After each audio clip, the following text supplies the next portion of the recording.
అది అది నేను చెప్పి తీరాలి. ఎందుకంటే నాకు 5 ఏళ్ళు ఉన్నప్పుడు అసలు ఎంటర్టైన్మెంట్ అంటే లేకపోతే ఏమీ తెలియని వయసులో ఆయన సాంగ్స్ చూసి ఎంటర్టైన్ అయ్యాను.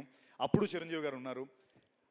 తర్వాత నా ఇంజనీరింగ్ ఫ్రెషర్స్లో నేను డ్యాన్స్ వేసి నా మిస్టర్ సిఎస్సి 4 ఇయర్స్ నేనే మిస్టర్ సిఎస్సిగా నేను ఉన్నప్పుడు అన్నయ్య ఉన్నారు.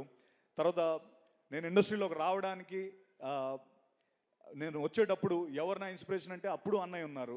మా బుడ్డోడు పుట్టినప్పుడు కోవిడ్లో పుట్టాడు. వాడికి ఫస్ట్ గిఫ్ట్ అన్నయ్య ఇచ్చారు. అప్పుడు కూడా అన్నయ్య ఉన్నారు.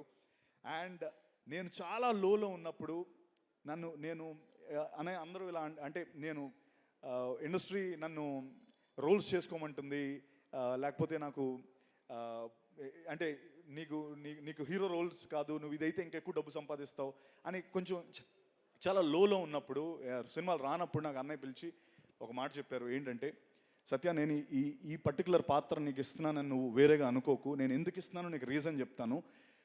చిరంజీవి ఎదురుగా నువ్వు నించోని ఒక ప్రతినాయకుడు పాత్రలో నువ్వు కనబడితే ఇప్పుడు నువ్వు ఒక 3కి తెలుసు, రేపొద్దున 10 మందికి తెలుస్తావు అని, ఇది నీ కోసం నేను చెప్తున్నాను, నువ్వు చేస్తే ఎవరో ఒకరు అరే చిరంజీవికి ఎదురుగా నించొని బాగా చేశాడని అని అంటారు, నీకు ప్రొడ్యూసర్స్ వస్తారు, నీకు ఎక్కువ మంది నీకు విజిబిలిటీ వస్తుంది అని నాకు ఆ సినిమా చేయించారు. Trust me, that is the biggest high in my life. God father అనే సినిమా నా బిగ్గెస్ట్ హై. ఎందుకంటే